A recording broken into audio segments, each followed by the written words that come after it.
Hey, what's up, everybody? This is Cody here. Just going to dive into the subject of free will. It was brought up recently, and I want to see how much of it I can pick apart and stay true to the biblical subjects of God's sovereignty and our human free will. So let's go ahead and get into it. All right, so, well, it's a little backwards here. Hopefully we can get this going. I titled this Free Will and Human Value, Human Dignity, and Worth, okay? So when first talking about God's sovereignty over man's will, we oftentimes think that things are determined, that God has just determined things for us, right? There are certain verses that include the words elect or election or predestination or predestined. So how do we as Christians wrestle with those terms? Well, we can begin by saying, well, those are just terms. Those are just placed there, and we should really dive into the Greek to see if that has been translated correctly. But additionally, these words are to show, to really exemplify God's overarching plan that has been in the works since before the beginning of time. Our God, is not a God who fumbles. He is not someone who has to work around his fickle creatures' choices. Oh my gosh, Cody did this. I'm going to have to really work the kinks out of this one to get him to where I need to be, where I need him to be. We don't follow a God like that. No, that's not biblical.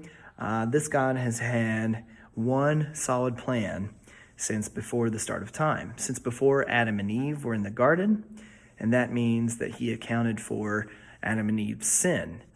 He didn't plan the day, he didn't force them to make that decision, but he accounted for that in order to redeem us through Christ Jesus. Okay, that is definitely what a lot of Paul's letters are all about.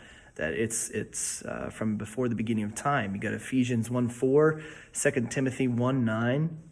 So let's go ahead and dive into some ideas, free will and God's sovereignty. So you're looking at a pizza pie right over here and my crudely drawn Mickey Mouse, okay? The Mickey Mouse, it's really just for a rat, okay? And maybe there's some political connotations there. I don't know. You be the interpreter, maybe. But we are presented with a pizza and a rat here. So if I were to offer the same to you, realistically, all jokes aside, if I were to offer you tonight for dinner a choice of pizza or a choice of rat, which one are you going to pick? I would suspect, and I believe correctly, that you would choose a pizza over a rat, okay? Now, did I determine that decision for you? Did I force that decision, or did I force that choice upon you, I should say? The answer is, of course, no. Okay, so you are free to choose either one. It would surprise me if you chose a rat, but you're also free to do so. And that's kind of how God is with our choices. He knows us so well, given any choice, given any moment, what we are going to do.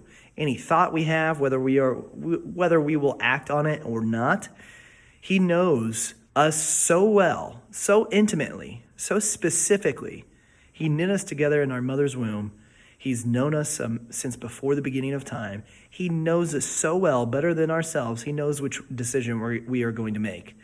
In a world of possibilities, he knows which path we are going to take, okay? Now, is that him determining that for us? No.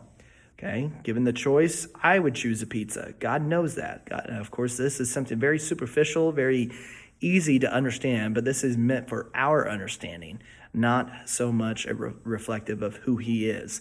This is just to exemplify that, yeah, God would know us. God knows which path, given that we have an infinite amount of paths before us. Let's say I could quit my job right now, go into construction.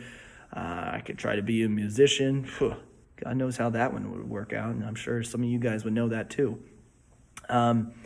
But there's just a variety of possibilities, and that's just with jobs. I can make the decision to scratch my head right now. I can make the decision to hang up on the phone and be done with this recording right now. And God knows me so well. He knows what I'm going to do, which with each choice laid before me. Okay? Now this gets something into a bit more complicated. We've got this mess right here. Hopefully you guys can see that pretty well. We've got mainly just two main lines I want to point out to you. This bottom horizontal line, this top horizontal line and this bottom horizontal line. Just ignore all the chaos in between. These two lines, the top horizontal and the bottom horizontal, this is God's framework. God is, we know according to design, that God is a designer, right? That's even become a scientific thought lately. But we follow a creator God. We follow someone who has set the earth on its axis at like 23 degrees or whatever it is. Someone could give me the exact number. And it's the exact proportionate that it needs to have for life to endure, for us to be kept within the gravitational pull. Additionally, he has set the sun as far away as it is from the earth, and yet we are sustained by it. All of these things and more are exact reasons why we know that God is a very fine-tuned creator, a very specific creator. Now, when we apply this logic to free will, we must account for different people and the different choices of people. So let's take person A, okay? This person, whoa, they live quite the crazy life, let's just say. Each dramatic point or curve or turn of this person's line, singular line, is reflected upon the different choices this person made. Okay, it's crazy. It's been around the block a couple of times. It's seen its highs and lows. It's even gone backwards and possibly repeated certain things. All right. Now, when adding a second person in the mix, we've got their variety of choices. I've got this red dot here to illustrate that due to, say, this person's decisions, they were brought low, and this person was brought up, at least in wavelength, at least how I drew it. Somehow, some way, there was some sort of interaction. There was space for an interaction between those two people based off of their choices. And again, we're within the framework that God has for us. You can't go outside of the framework in either way. David wrote a psalm about whether I go to the highest of heights, there you are with me. Whether I go down to Sheol, which is Hebrew for grave, whether I go down to the grave, there you are with me. Okay, you could go to the highest of highs or the lowest of lows, and God is there with you. That is because he is accounted for every decision. We don't believe in some sort of God in every object, but he is ever present. So it's good to understand that. But and really, we can tie in these boundaries, these two parallel horizontal lines. Everything outside of them, above them or below them, is what God actually does. We are confined to certain abilities, and not all of those abilities are what God. Not all of those abilities are. Let me see here.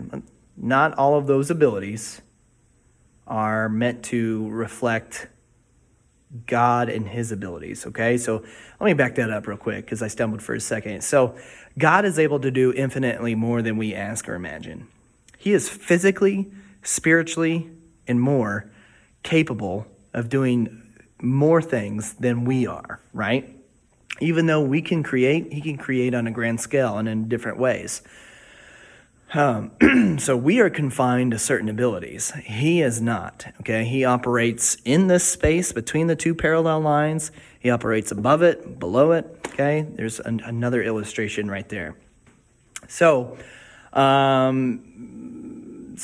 just let these three persons be examples in themselves as well and how they interact with each other. Let's check out this third guy. He's led, let's say, maybe a boring life, one could argue, kind of monotonous, not too many exaggerated highs or lows. But looky here, this line from the second guy here, he nearly reached a point of interaction with this person. This person acted in such a way that it didn't cross their paths.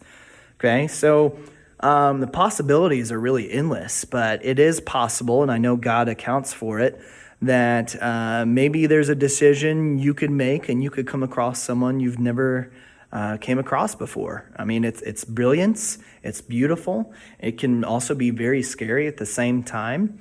But a lot of times we have missed opportunities where even if it's just to interact with someone, someone dropped some money on the side of the road. Okay, if according to your decisions, if you're in their neck of the woods, if you saw them drop that money, you could return it back to them, hopefully, right?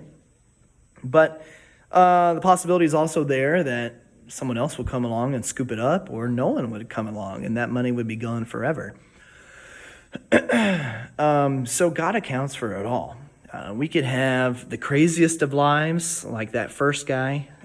We could have definitely some great highs and lows, a little craziness there. Or we could live the monotonous life, and still God has accounted for all of our decisions. Really, matters of salvation are not affected by matters of salvation for others, let's say, are not affected by our choices. So I would say if God is determined to save someone, as he is determined with all of us to save each of us, he's going to work out special ways to get people exposed to Jesus and exposed to his word. And then you could say, well, what about the people who haven't heard of Jesus Christ? Well, a couple of things about that is, one, well, you're responsible as a Christian to bring that information out there and present the gospel.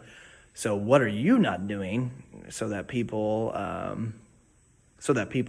could hear the gospel? I mean, what are you standing in the way of, or what are you not doing that's getting in the way of that person, of a person, any person hearing the gospel? But hopefully this makes a little bit of sense, okay? So God is operating in this area with all the wavelengths. God is operating above it, beyond it, transcendently. He's operating below it, beyond it, transcendently, okay?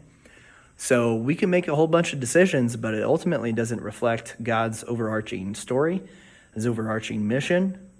And at the end of the day, God's will prevail. Even if it does come to matters of salvation, maybe it's not you who plants the seed in someone else, but it's someone else who comes along and plants a seed in someone who needed it. So, but that is to say, too, we do have the decision each and every day of our lives up until our death to follow Christ. That's on us. And we know the whole world is without excuse. Romans chapter 1, I think it's 1:16, everybody's without excuse. You can tell because of creation that there is a creator, as you can tell that because of a painting, there was a painter, or because there is a building, there is a builder. Now, according to free will, someone who is a naturalist, someone who is a scientific materialist, an atheist, or just someone who's beating themselves up, they cannot make truth claims. And I'll dive into that. So someone who's beating themselves up, they are convinced the whole world's against them. They are convinced that they are worth little, if anything, and that they should just succumb to whatever desires come their way because it's just a part of the machine. Well, that sort of thinking is of the naturalist or scientific materialist thinking. Those who are brave of the scientific materialist or naturalist background, aka a lot of times those are atheists, these folks say, hey, we're just dancing to our DNA, as Richard Dawkins said. We, according to our DNA, according to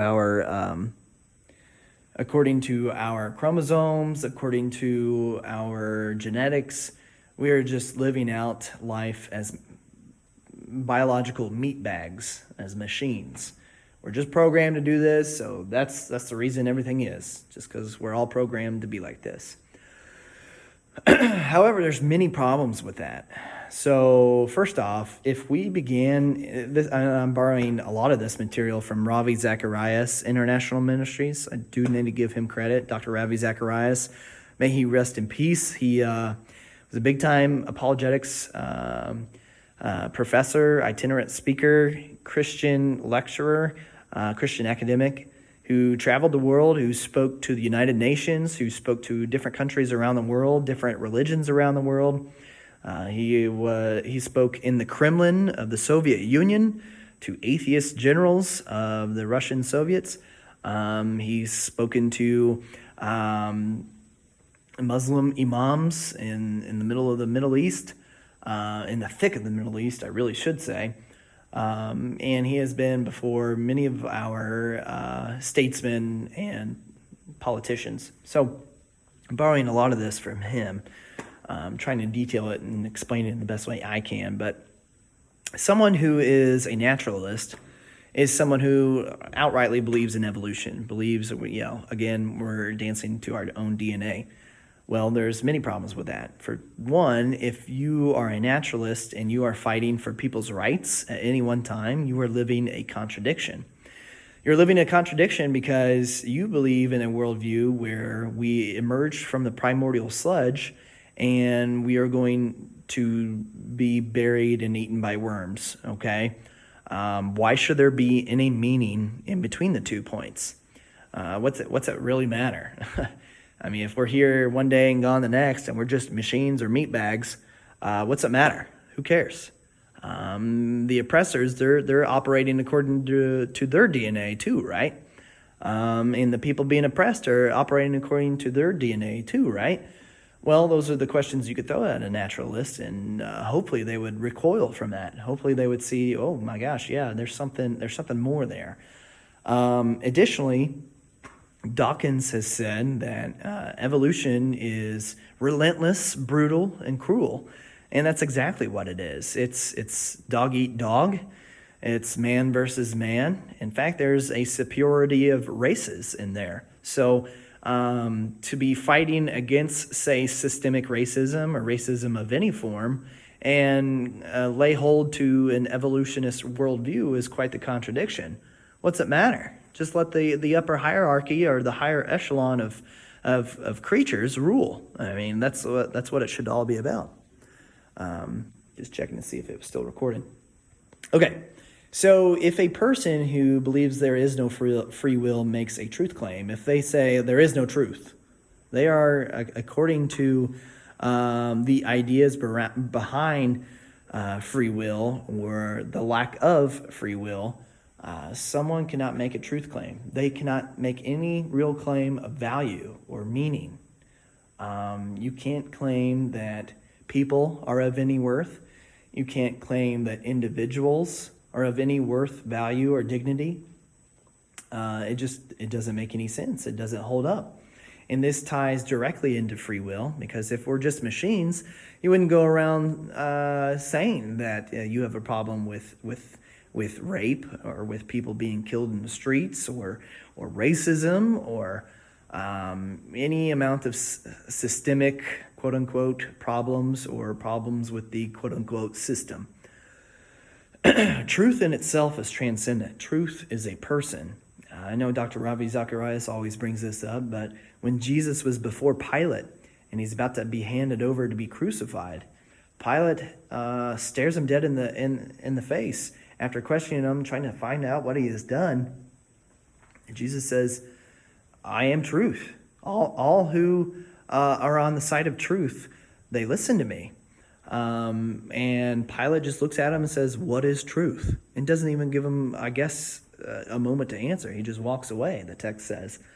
And then before we know it, I mean, the next step is Jesus is going to be crucified. So he literally spoke to the embodiment of truth, the person of truth.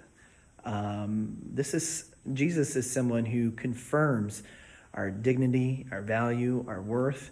And anytime we get to feeling more robotic, anytime we get to feeling down in the dumps, or that hey, I just need to conform to the system or conform to the world or everybody else does it, these are all excuses that actually feed the lie that you are a determined machine. You are a meat bag.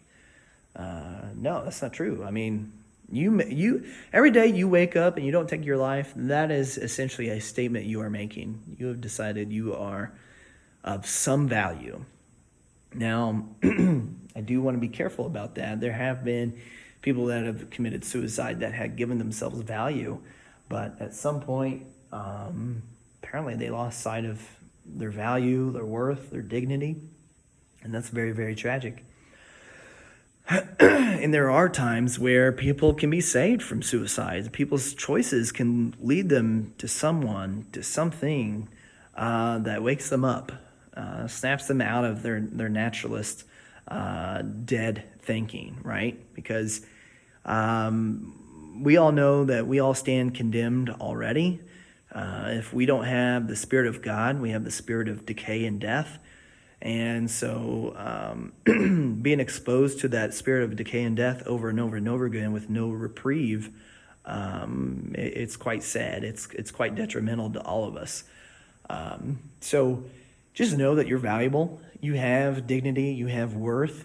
Anytime you say, hey, this is good, or this is bad, or this is true, or this is right, or this is wrong, you are making truth claims. You are breaking free from the mold, breaking free from the chains. And according to evolution, those things don't actually hold any water. Those things don't mean anything. They have zero value in a world where it's dog eat dog and we came from nothing and we're going to die in nothing. So break free from the bonds. I pray this message blesses you. This is just like a 101 of free will. This is probably 0.1 of 101. I'm sure there's a whole lot more I could get into, but I hope this lesson was valuable to you guys. Let me know if you have any questions. Hopefully that made sense. Hopefully I didn't stumble too much over my words. Hopefully it wasn't too convoluted. But basically, what I've got right here for you, this message right here, this is all you need to take away right here, okay? Truth is transcendent. You have dignity, you have value, you have worth. And each of those things are actually three distinct different things. So find out for yourself what those things are and find out how you are those things. And I suggest beginning with the person of Jesus and spending time with him, reading from, say, the book of John, praying, get to know him. And if you're sincere, if you're genuine, he will reach back out to you. Truth be told, he's already reached out to you. You just need to make the effort. So guys, hopefully this was a blessing to you guys. Thank you so much for listening. 22 minutes. Wow, my goodness. Have a good day.